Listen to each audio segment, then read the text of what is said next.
hermanos. Nuestro amante Padre Celestial, una vez más, nuestros corazones rebosan de gratitud por el don precioso de tu santa palabra. Pedimos, Señor, que al abrir esa palabra con reverencia, tu Espíritu Santo se acerque a nosotros y nos enseñe, pues queremos aprender cuál es tu voluntad para nosotros. Nos encomendamos pues en tus manos, agradeciéndote por tu compañía, porque te lo pedimos en el nombre de Jesús. Amén. Quiero saludar a cada uno de los que están reunidos aquí hoy para este tema, al igual que a todas las personas que están viendo este programa vía satélite por televisión. Estamos muy contentos que han sintonizado el programa que vamos a estudiar el día de hoy. Nuestro tema de hoy se titula Dos errores monumentales y mortíferos. Vamos a hablar de dos errores que han cautivado casi a todo el mundo. Hay muy pocos que no han aceptado estos errores. Es más, estos dos errores son gemelos. Es decir, si la gente cree uno de los errores, automáticamente va a creer también el otro. Están interconectados, en otras palabras.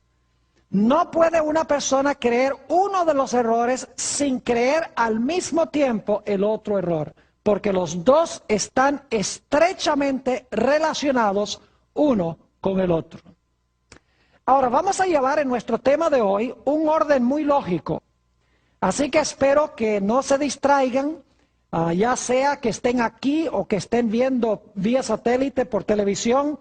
Manténganse bien concentrados para que puedan seguir el orden lógico que vamos a estudiar en nuestro tema de hoy. El primer punto que quiero recalcar y subrayar es que si no hay ley, no puede haber pecado. Porque hoy en día muchas personas están diciendo que la ley fue clavada en la cruz, que los cristianos no tienen que guardar la ley, que no estamos bajo la ley sino bajo la gracia, y que por lo tanto la ley no tiene mucha importancia para el cristiano. Lo importante es el Espíritu Santo y la gracia. Pero quiero mostrarles al comenzar nuestro tema que si no hay ley, no puede haber pecado. Vamos a leer algunos versículos en el Nuevo Testamento y luego vamos a ir a Génesis. Estamos empezando ahora fuera de Génesis, pero más adelante vamos a ir al primer libro de la Biblia. Note lo que dice Romanos, el capítulo 3 y el versículo 20. Nuestro primer punto es que si no hay ley, no puede haber pecado. Romanos 3 y el versículo 20. Dice, ya que por las obras de la ley, ningún ser humano será justificado delante de él. Porque por medio de la ley es ¿qué cosa?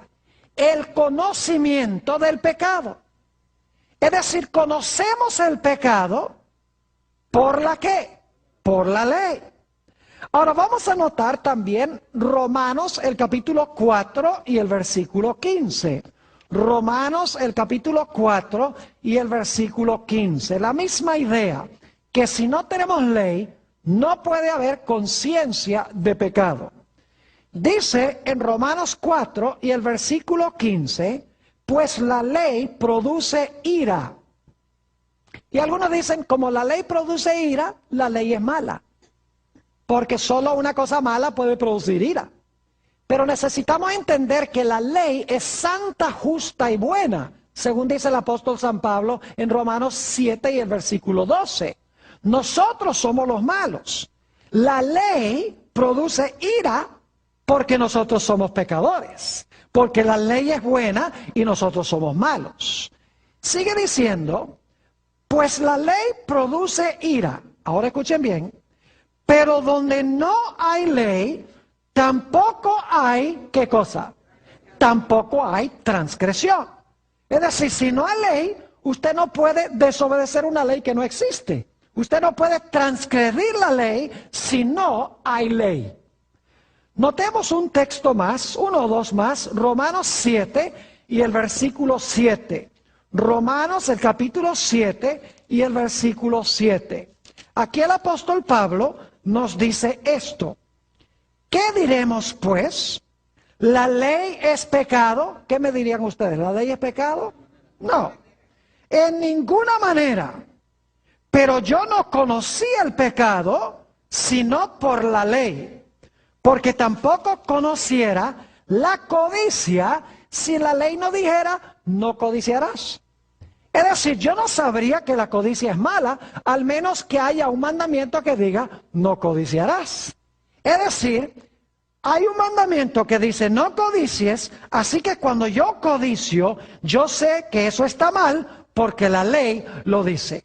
Donde no hay ley, no puede haber ¿qué? No puede haber pecado. Porque el pecado, la ley nos muestra el pecado. Ahora, noten nuestro último texto en esta primera parte de nuestro tema. Primera de San Juan, el capítulo 3 y el versículo 4. Primera de San Juan, el capítulo 3 y el versículo 4.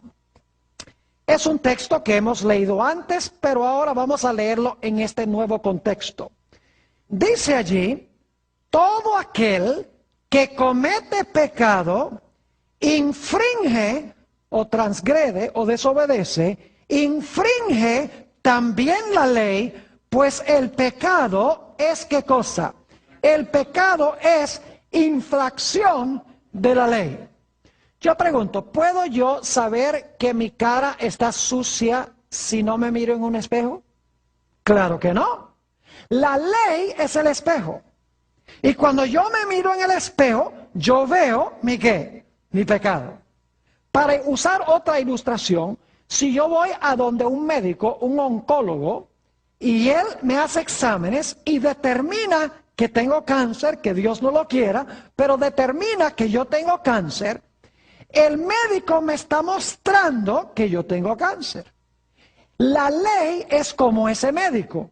La ley me muestra que yo tengo cáncer y que necesito un remedio. Es decir, si no hubiese ley, no habría pecado, porque el pecado es transgresión de la ley. Ahora vamos a nuestro segundo punto. Si no hay ley y por lo tanto no hay pecado, entonces si no hay pecado, tampoco puede haber muerte. Note lo que dice en Romanos 5 y el versículo 12. Romanos el capítulo 5 y el versículo 12. El apóstol Pablo nos dice algo muy importante aquí en este versículo. Dice, por tanto, como el pecado entró en el mundo por un hombre, y por el pecado, ¿qué cosa? La muerte. Así la muerte pasó a todos los hombres por cuanto todos pecaron. ¿Qué es lo que produce el pecado? El pecado produce muerte. Noten también, ya que estamos en Romanos, Romanos 6 y el versículo 23. Romanos 6 y el versículo 23. Aquí dice el apóstol Pablo claramente, porque la paga del pecado es muerte, mas la dádiva de Dios es vida eterna en Cristo Jesús, Señor nuestro. ¿Cuál es la paga del pecado? La paga del pecado es muerte. Es decir, cuando yo desobedezco la ley, eso es pecado.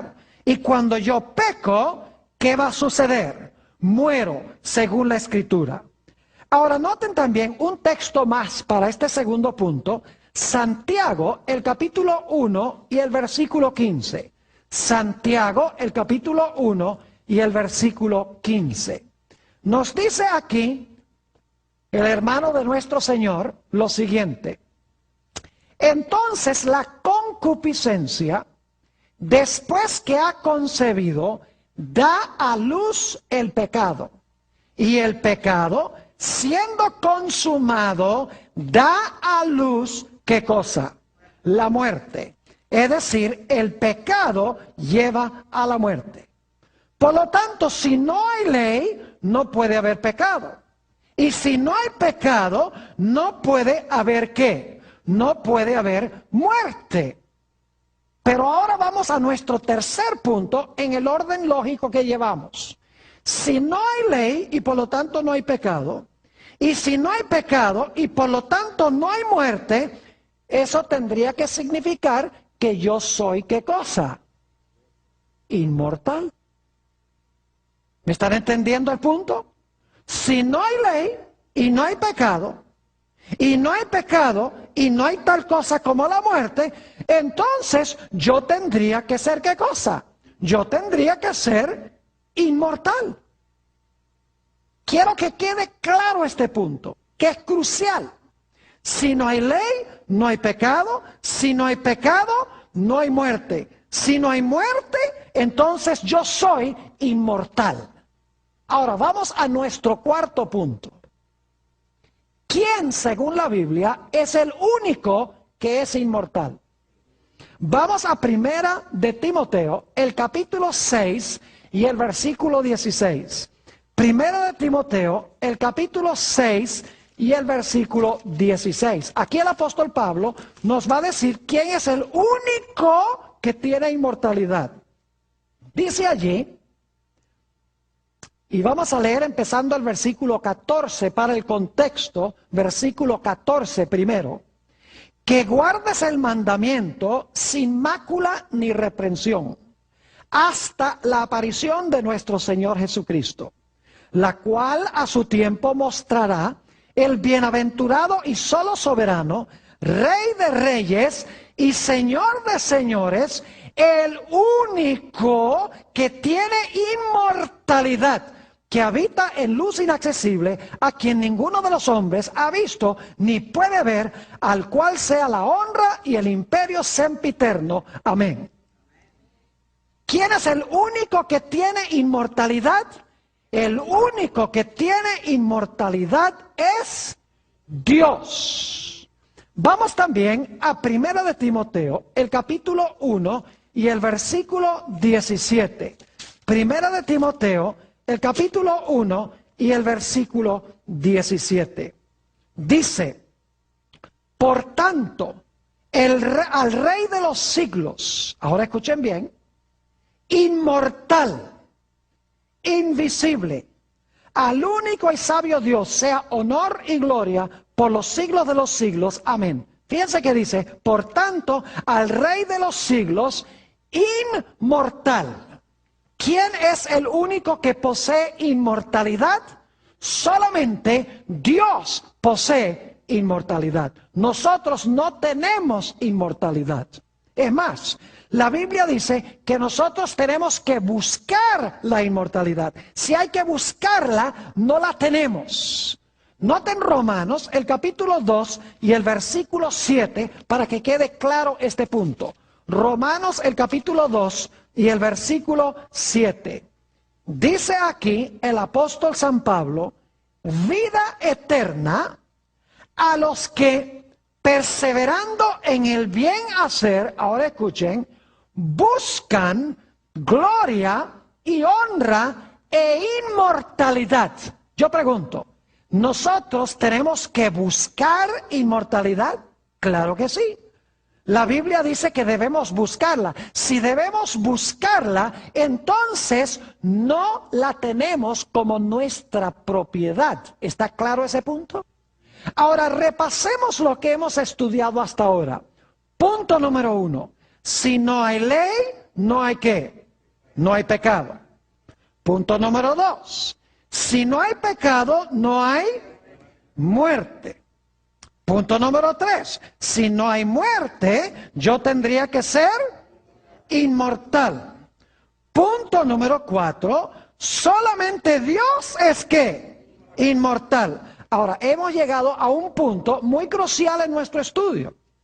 Le voy a hacer en un momento una pregunta y tienen que tener una mente bien perspicaz para captar el punto que quiero recalcar. Si no hay ley, no hay pecado. Si no hay pecado, no hay muerte. Si no hay muerte, yo tengo que ser inmortal. Pero solo Dios es inmortal. Lo cual significa que entonces si Dios es el único que tiene inmortalidad y yo soy inmortal porque no hay ley y no hay pecado, yo tengo que ser ¿qué? Yo tengo que ser, lo captaron, yo tengo que ser Dios. ¿Me están entendiendo?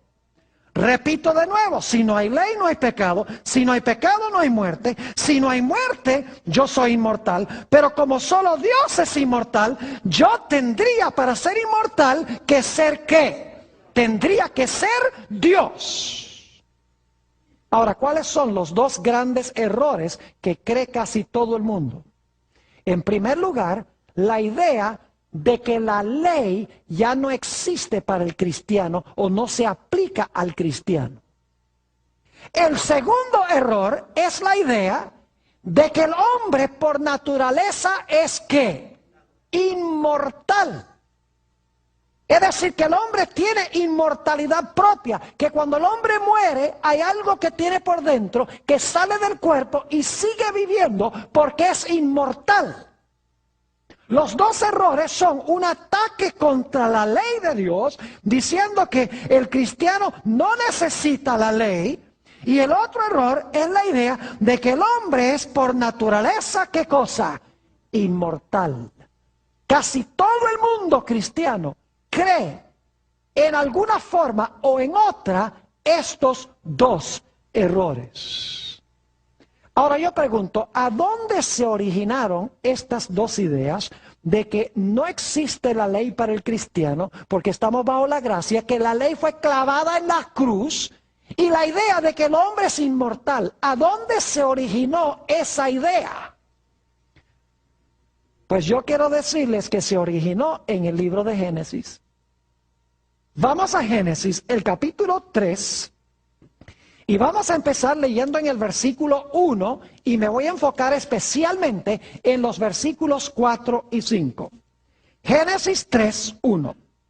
Pero la serpiente era astuta más que todos los animales del campo que Jehová Dios había hecho, la cual dijo a la mujer: ¿con que Dios os ha dicho no comáis de todo árbol del huerto?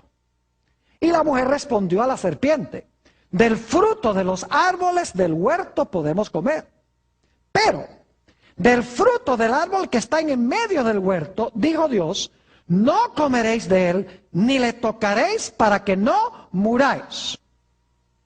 Es decir, Dios dijo que no comiéramos de ese árbol, porque si comemos de ese árbol, vamos a ¿qué? A morir. Si iban a morir, significa que el hombre no tenía, ¿qué cosa? Inmortalidad inherente y propia, porque inmortalidad significa que no se puede ¿qué? Que no se puede morir, pero el hombre podía morir, según dice en Génesis 3 y el versículo 4. Espero que los que están viendo por televisión estén escuchando con cuidado lo que estamos hablando, porque es muy importante, al igual que los que están aquí. Noten el versículo 4. Entonces la serpiente dijo a la mujer: no moriréis. Le está diciendo, tú no eres ¿qué? Tú no eres mortal. Tú puedes desobedecer el mandato de Dios y seguir ¿qué? Seguir viviendo para siempre, porque tú eres ¿qué cosa? Inmortal. Ese es el primer error. Ahora noten el segundo en el versículo 5. Sino que sabe Dios que el día que comáis de él, es decir, no vas a morir, no eres mortal, no eres mortal, sino inmortal, sino que sabe Dios que el día que comáis de él, serán abiertos vuestros ojos, y ahora escuchen bien, y seréis como Dios, sabiendo el bien y el mal. Yo pregunto, ¿quién es el único en este universo que puede definir qué es bueno y qué es malo? Dios. ¿Dónde se origina la definición del bien y del mal? ¿Se origina con quién? Con Dios. ¿Y a dónde se encuentra la revelación especialmente de lo que es bueno y lo que es malo? ¿A dónde se encuentra? Díganme ustedes. En la ley de Dios, los 10 mandamientos. Yo pregunto, ¿adulterio es malo? Sí. ¿Robar es malo? Sí. ¿Matar es malo? Sí. ¿Adorar a otros dioses es malo? ¿Idolatría está mal? ¿Codiciar está mal? Claro que sí. Es decir, la definición de lo bueno y lo malo está en la ley de Dios. ¿Y quién dio esa ley? Bueno, si es la ley de Dios, ¿la dio quién? Dios. Dios define lo que es bueno y lo que es ¿qué? Y lo que es malo, en su santa ley. Pero ¿qué es lo que le está diciendo Satanás a Eva? Le está diciendo, mira, tú no tienes que depender de Dios para que Él te diga qué es bueno y qué es malo. Porque si tú eres inmortal, porque tú no vas a morir, si tú eres inmortal, entonces tú eres ¿qué? Tú eres Dios. Y si tú eres Dios, tú no necesitas que Dios te diga qué es bueno y qué es malo, sino tú misma, siendo Dios, vas a saber qué es bueno y qué es malo. Tú serás tu propia fuente de ética. Tú serás tu propia fuente de saber lo que es bueno y lo que es malo. Y no tienes que depender de que Dios te diga que esta ley es buena y que eso es malo. Si tú eres Dios y tú eres inmortal, tú vas a saber lo que es bueno y malo sin que Dios te lo defina en su santa ley. Es decir, tenemos aquí en Génesis los primeros dos errores de la historia que se han proliferado en el mundo hoy. Y es la idea de que no necesitamos la ley para definirnos el bien y el mal. Y que el hombre por naturaleza es ¿qué cosa? El hombre por naturaleza es inmortal. Y si no creen que el mundo cree eso, hay toda clase de apariciones de tales llamados ángeles a la gente. Dicen que son difuntos, que vuelven a hablar con los vivos. Los ángeles no son seres humanos, los ángeles existieron antes que existiera un ser humano, mis queridos amigos. Dicen Job 38:7 que cuando Dios hizo este mundo, las estrellas del cielo cantaron, y las estrellas representan ángeles, ya estaban aquí. Es decir, los ángeles no son espíritus desencarnados que vuelven a hablar con los vivos. ¿Y qué diríamos de las apariciones de la Virgen María, tales llamadas? ¿Y qué diríamos de aquellas personas que tratan de comunicarse con los muertos a través de un individuo, de un medium? O de un canalizador, como les dicen hoy en día. ¿Qué diríamos de todas las películas que está produciendo Hollywood? Con lo sobrenatural, con la idea de que los muertos no están muertos. ¿Qué diríamos en los púlpitos de las iglesias cristianas, a donde se está diciendo que cuando tú te mueres, te vas directo al cielo? Si fuiste bueno o si fuiste malo, se va tu alma al infierno. Mi pregunta es, si cuando yo me muero, me voy al cielo, entonces ¿a qué viene a buscarme Jesús cuando venga? Si ya me fui. ¿Me están entendiendo lo que estoy diciendo? El mundo cristiano ha asimilado estos dos errores. Un ataque contra la ley y un ataque contra Dios como nuestra única fuente de vida. Ahora volvamos otra vez a Génesis, el capítulo 2, 16 y 17. Génesis 2 y el versículo 16 y 17. Hemos leído esto muchas veces, pero hay que leerlo cada vez más, porque es básico para todo lo que enseña la Escritura. Dice en el versículo 15, tomó pues Jehová Dios al hombre y le puso en el huerto de Edén para que lo labrara y lo guardase.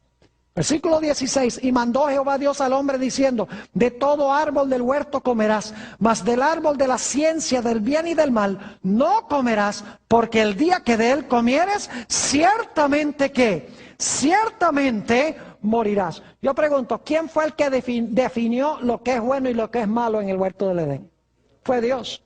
Y según hemos estudiado, en ese solo mandato se encontraban todos los ¿qué? Todos los 10 mandamientos. Ya hemos estudiado eso, no voy a volver otra vez a ese punto. Todos los 10 mandamientos estaban ahí. Dios le dice a Adán y Eva, mire, yo les doy esta ley a ustedes. Ustedes obedecen la ley, van a vivir. Pero si ustedes desobedecen mi ley, eso va a ser ¿qué cosa? Eso se llama pecado. Si ustedes transgreden mi ley, desobedecen mi ley, eso es lo que se llama ¿qué? Pecado. Nota lo que dice Romanos 5 y el versículo 12. Yo pregunto, ¿Adán pecó cuando quebrantó la ley de Dios? Claro que sí.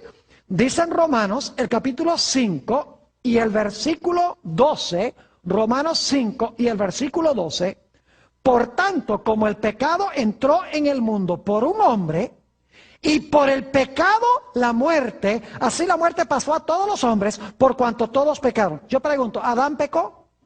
Dice aquí, por tanto, como el pecado entró en el mundo por un hombre. Yo pregunto algo, ¿qué es el pecado según hemos estudiado? El pecado es transgresión de la ley. ¿Cómo puede haber Adán desobedecido la ley si no había ley? ¿Me están entendiendo lo que estoy diciendo? La ley existía. En ese mandamiento se encontraba toda la ley de Dios. Y Dios le dice a Adán, mira, si tú quebrantas mi ley, eso va a ser pecado. Y si tú pecas, ¿qué va a venir? Oh, si tú pecas, va a venir como consecuencia, ¿qué cosa? La muerte. Dios le dijo a Adán después que pecó, polvo eres y al polvo serás ¿qué? Polvo eres y al polvo serás tornado. ¿Están viendo los puntos? La ley. Si quebrantas mi ley, ¿eso es qué? Pecado. Si cometes pecado, va a venir ¿qué cosa? Muerte. Estamos llevando el mismo orden que, el mismo orden lógico con que empezamos este tema. Ahora, ¿qué sucedió cuando Adán y Eva comieron del árbol de la ciencia del bien y del mal? Dios los lanzó fuera del huerto. Note lo que dice Génesis, el capítulo 3 y el versículo 23. Génesis 3 y el versículo 23. Dios los lanza fuera. Dice allí en el versículo 23, y sacó Jehová del huerto del Edén para que labrase la tierra de que fue tomado. ¿Qué pasó cuando Adán transgredió la ley de Dios y se hizo reo de muerte porque pecó? ¿Qué fue lo que hizo Dios? Lo sacó del huerto por haber desobedecido, ¿qué cosa? La santa ley de Dios. Ahora yo pregunto, ¿por qué lo sacó del huerto? Noten Génesis 3 y el versículo 22. Dice, y dijo Jehová Dios, he aquí el hombre es como uno de nosotros sabiendo el bien y el mal. Ahora, alguno dirá, ve, ellos ahora sabían el bien y el mal, como Dios. Lo que pasa es que Satanás estaba exagerando en qué sentido iban a ser Dios. En un sentido, Adán y Eva ahora eran como Dios, en el sentido de que Dios ya conocía el mal, porque Satanás había pecado en el cielo. Dios no quería que Adán y Eva conocieran el mal. Pero como resultado de comer del árbol, ellos ahora, como Dios había conocido el bien y el mal, ahora ellos conocen el bien y el mal. Pero no era el sentido en que Satanás dice que ustedes ahora van a poder distinguir el bien y el mal sin la ayuda de Dios. Dice, y dijo Jehová Dios, he aquí el hombre es como uno de nosotros, sabiendo el bien y el mal. Y ahora escuchen esto. Ahora pues, que no alargue su mano y tome también del árbol de la vida y coma y viva para siempre. Y lo sacó Jehová del huerto del Edén para que labrase la tierra de que fue tomado. ¿Por qué sacó Dios a Adán y Eva del huerto del Edén? ¿Para que no qué? Para que no comieran del árbol de la vida y qué? Y viviesen para siempre. Fíjense lo que hemos visto. Dios dio una ley. Quebrantaron la ley. Eso fue pecado. Al cometer pecado, Dios dice, ¿ustedes van a qué? A morir. Dios los saca ¿de dónde? Del huerto del Edén. ¿Para que no puedan qué? Comer del árbol de la vida y vivir para siempre. Ahora escuchen bien. Si ya el hombre tenía inmortalidad, ¿de qué le hubiera valido a Dios echarlo del huerto? Si ya era inmortal, de nada le valía a Dios que lo echara del huerto. Porque aunque lo echara, ya el hombre iba a seguir viviendo igual. El hecho de que Dios lo echó del huerto para que no comiera y viviera para siempre, demuestra que el hombre en sí mismo no iba a vivir para siempre. Ahora quiero que noten que cuando Dios lo echa del huerto, Dios coloca ángeles en la entrada del huerto. Noten Génesis, el capítulo 3 y el versículo 24. Génesis, el capítulo 3 y el versículo 24. Dice aquí, echó pues fuera al hombre y puso al oriente del huerto del Edén, ¿qué cosa? Querubines, son ángeles, y una espada encendida que se revolvía por todos lados para guardar el camino del árbol de la vida. ¿Qué colocó Dios a la entrada del huerto para que no pudieran volver a entrar y comer y vivir para siempre? Colocó ángeles a la entrada. Y quiero que noten lo que vino como resultado. Dos cosas. Y solamente voy a mencionar estos versículos. En Génesis 3:17 dice que entró a la tierra la maldición. Dice, por cuanto obedeciste la voz de tu mujer y comiste del árbol de que te mandé, diciendo que no comieses, maldita será la tierra por causa de ti. Es decir, entró a la tierra, ¿qué cosa? La maldición. Y saben que en Génesis 3 y 4 se usa esa palabra maldición 3 veces. Se usa también para describir a Caín cuando mató a su hermano. Dice, maldito serás. Es decir, ahora como consecuencia del pecado entra la maldición. Y también, según Génesis 3:19, entra la muerte. Ahora repasemos todo este proceso. Dios tenía una ley. En ese mandamiento se encontraban todos los 10. Cuando Adán y Eva quebrantaron esa ley, pecaron. Cuando pecaron, Dios les dijo, van a morir. Dios los echó del huerto. A la entrada puso ángeles para que no pudieran comer del árbol de la vida. Y como resultado vino la maldición y también vino ¿qué cosa? Vino la muerte. Ahora yo quiero que ustedes vayan conmigo al libro de Apocalipsis para ver cómo Dios va a deshacer lo que sucedió al comienzo. Note lo que dice Apocalipsis, el capítulo 22 y el versículo 14. Apocalipsis, el capítulo 22 y el versículo 14.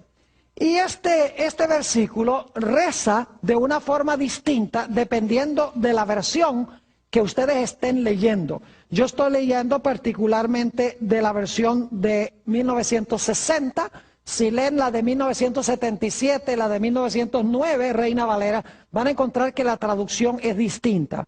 Yo creo que la traducción del 60 no es la más correcta y van a ver por qué razón. Dice en el versículo 14, bienaventurados los que lavan sus ropas. ¿Alguien tiene una Biblia que dice diferente que eso? Varios tienen una Biblia que dice bienaventurados los que ¿qué? Los que guardan sus mandamientos. Ahora escuchen bien, los que guardan sus mandamientos, para tener derecho, ¿qué cosa? Al árbol de la vida, y para entrar por las puertas en la ¿qué? En la ciudad. ¿Saben por qué yo creo que la traducción correcta es bienaventurados los que guardan los mandamientos? Porque esto deshace lo que pasó en Génesis. En Génesis, Adán y Eva, ¿qué hicieron? Quebrantaron los mandamientos. Como resultado, ¿qué pasó? Pecaron. Cuando pecaron, ¿qué hizo Dios? Los echó ¿de dónde? Del huerto. Para que no pudieran, ¿qué? Comer del árbol de la vida. Aquí en Apocalipsis es lo opuesto. Dice que Dios va a tener un pueblo que guarda, ¿qué cosa? Los mandamientos. Y por lo tanto, Dios los va a dejar, en vez de sacarlos, va a dejar que ¿qué? Que entren por las puertas para comer ¿de dónde? Para comer del árbol de la vida. ¿Y saben ustedes quién va a estar en las puertas para ver quién va a entrar y quién no va a entrar? Noten Apocalipsis 21 y el versículo 12. Apocalipsis 21 y el versículo 12 habla de las puertas de la ciudad. 21 y el versículo 12. Dice allí, hablando de la santa ciudad, tenía un muro grande y alto, con 12 puertas. Y en las puertas, 12 ¿qué? 12 ángeles y nombres inscritos que son los de las 12 tribus de los hijos de Israel. ¿Quiénes están en las puertas? En las puertas están los ángeles chequeando ID, chequeando identificación, para ver si usted tiene derecho de entrar. Fíjense que aquí dice que Dios va a tener un pueblo que guarda los mandamientos. Dios va a permitir que entren por las puertas. Los ángeles van a permitir que entren. Y luego cuando entren, van a comer ¿de qué cosa? Van a comer del árbol de la vida. Es decir, se está reversando lo que pasó en Génesis. ¿Y saben qué no va a haber en la tierra nueva? Note lo que dice Apocalipsis, el capítulo 22 y el versículo 3. Apocalipsis 22 y el versículo 3. Dice allí, y no habrá más que, más maldición. Y el trono de Dios y del Cordero estará en ella, y sus siervos les servirán. ¿Qué más no va a haber en la santa ciudad y en la tierra nueva? No va a haber ¿qué cosa? Maldición. Y noten qué más no va a haber. Apocalipsis 21 y el versículo 4. Apocalipsis 21, 4. Dice, enjugará Dios toda lágrima de los ojos de ellos, y ya no habrá ¿qué cosa? Muerte, ni habrá más llanto, ni clamor, ni dolor, porque las primeras cosas pasaron. ¿Qué va a desaparecer? La maldición y ¿qué cosa? Y la muerte. ¿Están viendo ustedes que en Apocalipsis sucede lo contrario que en Génesis? En Génesis el hombre desobedece la ley. Eso es pecado. El pecado, Dios dice, te va a llevar a la muerte. Lo echan del huerto. Pone ángeles en las puertas para que no coma del árbol, y como resultado viene la maldición y la muerte. En Apocalipsis, Dios tiene un pueblo que guarda los mandamientos. Es decir, vence el pecado. Llegan a las puertas, los ángeles los dejan entrar por las puertas para comer del árbol de la vida, y vivirán en un mundo donde no hay más maldición ni tampoco hay muerte. Por esa razón yo creo que la mejor traducción es bienaventurados los que guardan sus mandamientos, porque Adán y Eva quebrantaron la ley de Dios. Dios tendrá al final de la historia un pueblo que guarda su santa ley. Note lo que dice Apocalipsis 22 y el versículo 15. 22 y el versículo 15. Aquí hay otra razón por la cual la mejor traducción es bienaventurados los que guardan sus mandamientos. El contexto lo indica en el versículo 15. Dice allí, después de decir que Dios va a entrar, que dejar entrar los que guarden sus mandamientos, dice en el versículo 15, mas los perros estarán fuera. Ahora se hace un contraste con los que están afuera. Y los hechiceros, los fornicarios, los homicidas, los idólatras y todo aquel que ama y hace mentira. Yo pregunto, ¿son estas violaciones de los 10 mandamientos? Claro que sí. ¿Qué mandamiento viola los fornicarios? No cometerás adulterio, ¿verdad? Porque es un pecado sexual. Los homicidas, ¿cuál mandamiento?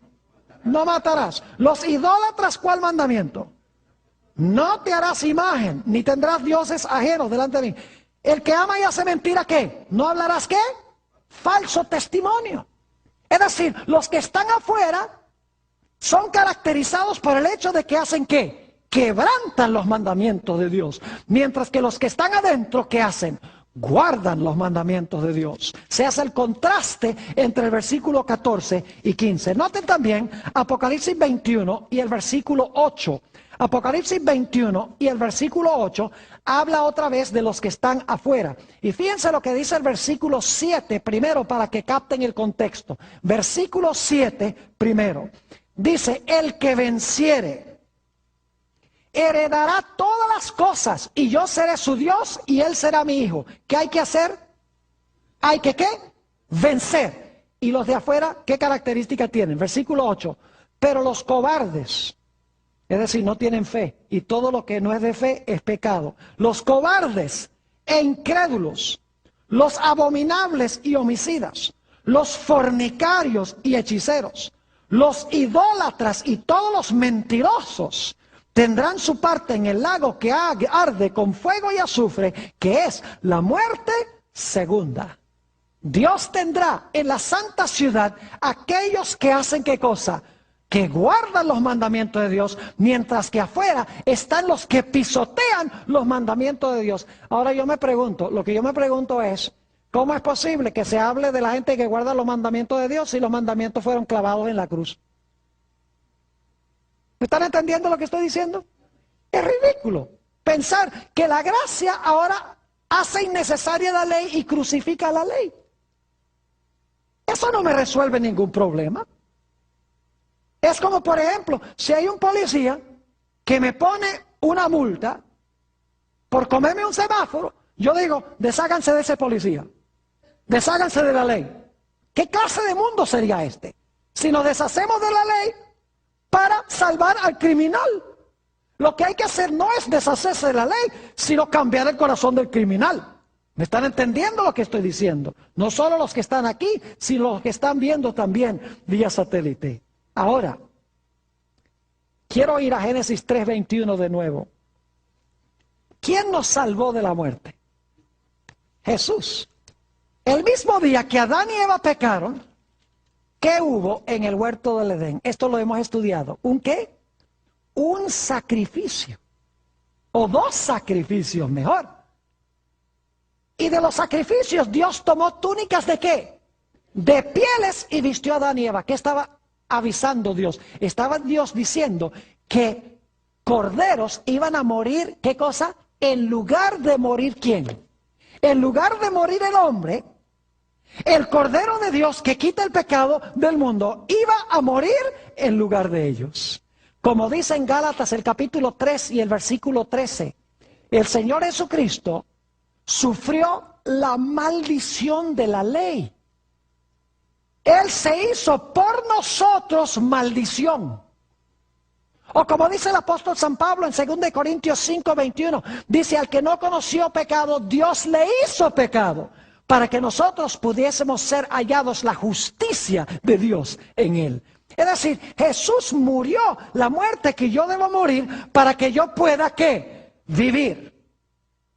Pero ahora hay un punto muy importante y escuchen bien lo que voy a decir. Si el hombre es inmortal, ¿para qué tuvo que morir Jesús para darme lo que ya tengo? ¿Me están entendiendo lo que estoy diciendo? Si yo soy inmortal, yo no necesito que Jesús haya muerto para darme la vida porque ya la tengo. Lo que hace la doctrina de la inmortalidad del alma es restarle la necesidad de la muerte de Jesús. Porque Jesús murió para que yo no muera. Pero si yo soy inmortal, igual no puedo morir.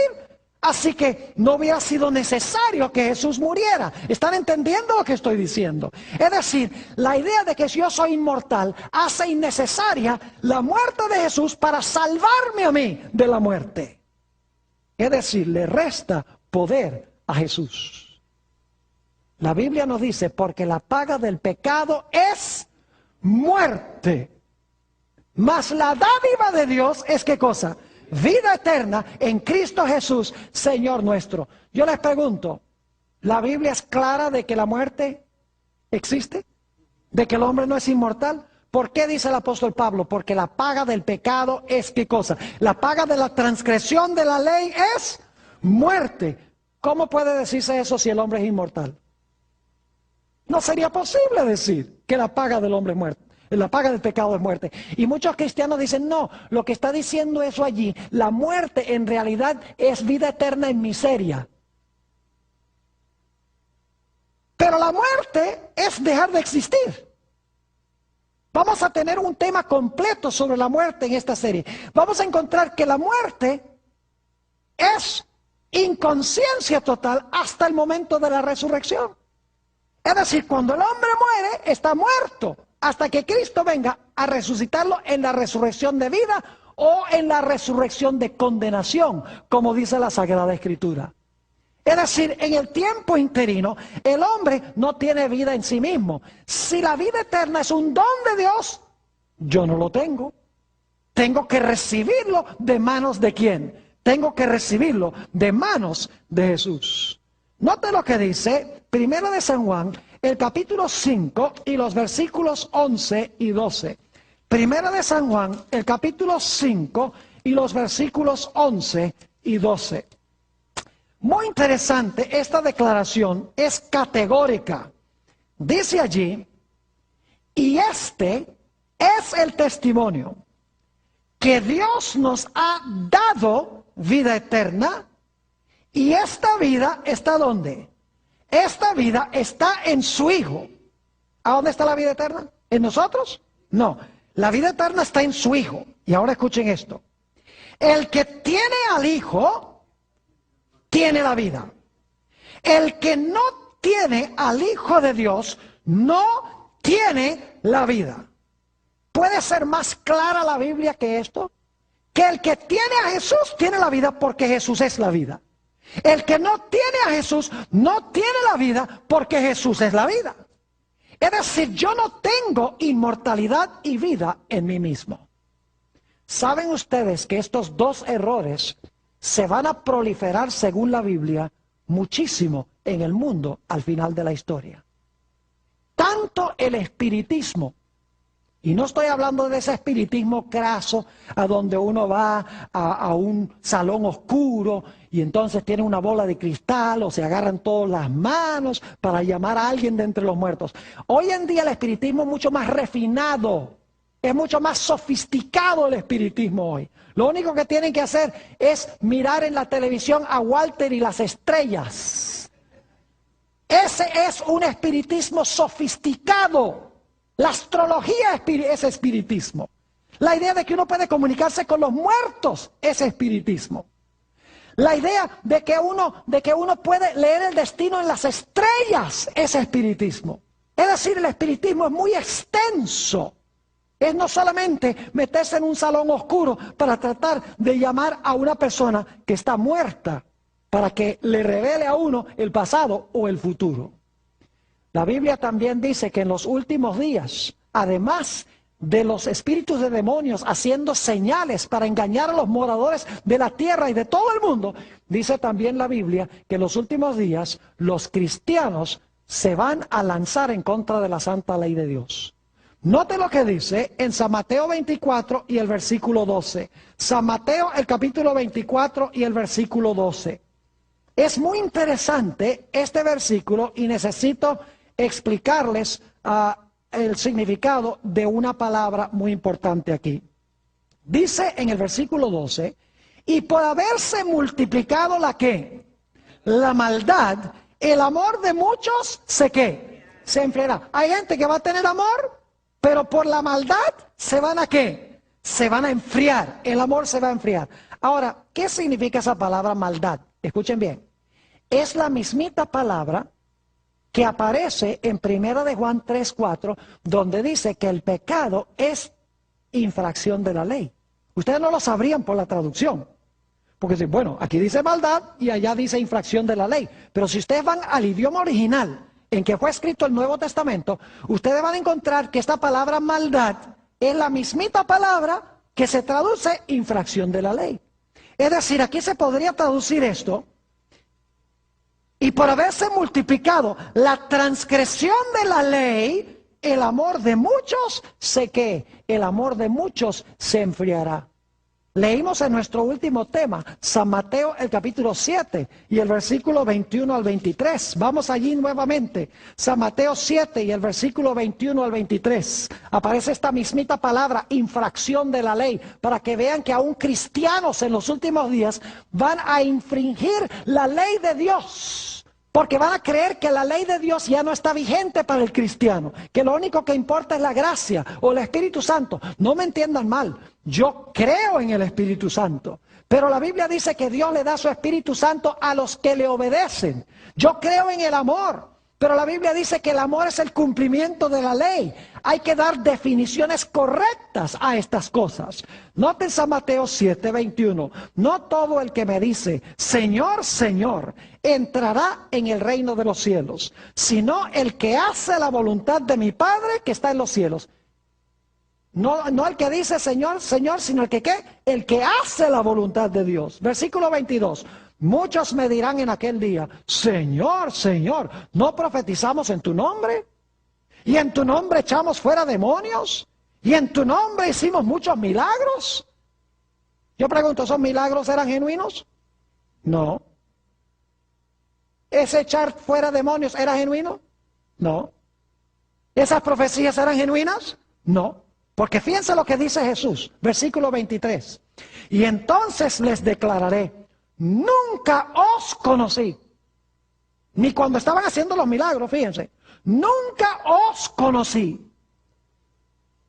Apartaos de mí, hacedores de maldad. La misma palabra que se puede traducir los que transgreden o desobedecen la ley de Dios. Yo pregunto, ¿va a haber mucha gente en los últimos días que van a hacer milagros y van a lanzar demonios y van a dar muchas profecías que Jesús va a decir, yo no los conozco a ustedes porque son transgresores de mi ley?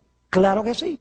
Y la Biblia dice que van a odiar, Satanás va a odiar a esta gente, porque dice en Apocalipsis 12:17 que el dragón se airó contra la mujer y se fue a hacer guerra contra el remanente de la simiente de ella, los cuales guardan los mandamientos de Dios y tienen el testimonio de Jesucristo. Yo me pregunto, ¿cómo es que Dios puede tener un pueblo que guarda los mandamientos si fueron clavados en la cruz? Es que no tiene sentido.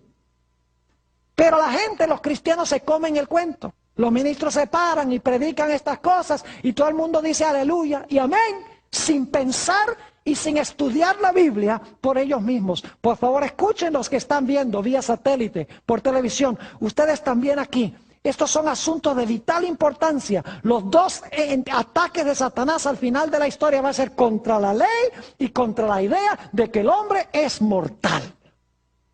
Ahora yo quisiera tratar un último punto antes de terminar. Algunos dicen, pero pastor, la Biblia dice que somos salvos por la gracia a través de la fe. ¿No creemos eso? Claro que sí. Note lo que dice Efesios, el capítulo 2 y el versículo 8 y 9. Efesios, el capítulo 2 y los versículos 8 y 9. No quiero que alguien me entienda mal y diga, el pastor Born no cree en la gracia. El pastor Born cree que la gente se salva guardando la ley. No, no, no, no. La gente se salva por la gracia de Jesús y por amor a Jesús guarda la ley. Si no guarda la ley es porque no ha recibido la gracia de Jesús. Porque Pablo dice que somos justificados por la fe sin las obras de la ley. Mientras que Santiago dice, ¿no viste que Abraham y Rahab fueron justificados por obras? Y algunos dicen, hay contradicción en la Biblia, porque Pablo dice justificados por la fe sin obras, y Santiago dice que fue justificado Abraham por obras. Lo que pasa es que Pablo y Santiago están mirando dos diferentes problemas. Pablo está tratando con aquellas personas que dicen, yo soy salvo por fe y no importan mis obras. Mientras que Santiago está tratando con aquellas personas que dicen, yo soy salvo por fe, y tratan mal a la gente, y dicen que de todas maneras son salvos. Es decir, el apóstol Pablo está tratando con la gente que profesa obrar mucho y ser salvos por fe, mientras que Santiago tiene que ver con aquellas personas que dicen que tienen fe y no obran nada. Ahora, noten Efesios 2 y el versículo 8 y 9. Porque por gracia sois salvos. ¿Cómo somos salvos? Por gracia. Por medio de la fe. Y esto no de vosotros, pues es don de Dios. No por obras para que nadie se gloríe. ¿Cómo somos salvos? Por gracia a través de la ¿qué? A través de la fe. Y alguno dice, ve, ahí está clarito, pastor, que las obras no importan, porque el apóstol Pablo dice que somos salvos por gracia a través de la fe. Y esto no es de nosotros, es don de Dios. No por obras para que nadie se gloríe. Lo que pasa es que la gente no lee el versículo 10. ¿Ve? Hay que leer el siguiente versículo. Cuando somos salvos por gracia a través de la fe, ¿qué va a pasar? Versículo 10. Porque somos hechura suya, creados en Cristo Jesús, es decir, hemos nacido de nuevo cuando somos salvos por gracia, creados en Cristo Jesús. ¿Para qué? Para buenas obras, las cuales Dios preparó de antemano para que anduviésemos en ellas. ¿Espera Dios que produzcamos buenas obras? Sí, cuando hemos sido creados en Cristo Jesús, como nuevas criaturas, vamos a andar en las obras que Dios creó para que andásemos en ellas. Permítame darles una ilustración para que podamos entender. Cuando ustedes arrancan su carro por la mañana, ¿cuáles ruedas se mueven primero, las de adelante o las de atrás?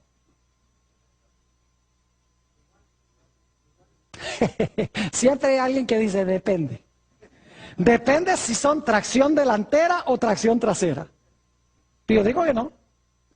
Porque si es tracción trasera, el momento que se mueven las ruedas de atrás, las ruedas de delante simultáneamente se mueven también. Así es la fe. La fe es el poder propulsor. Y cuando hay fe, las obras siguen.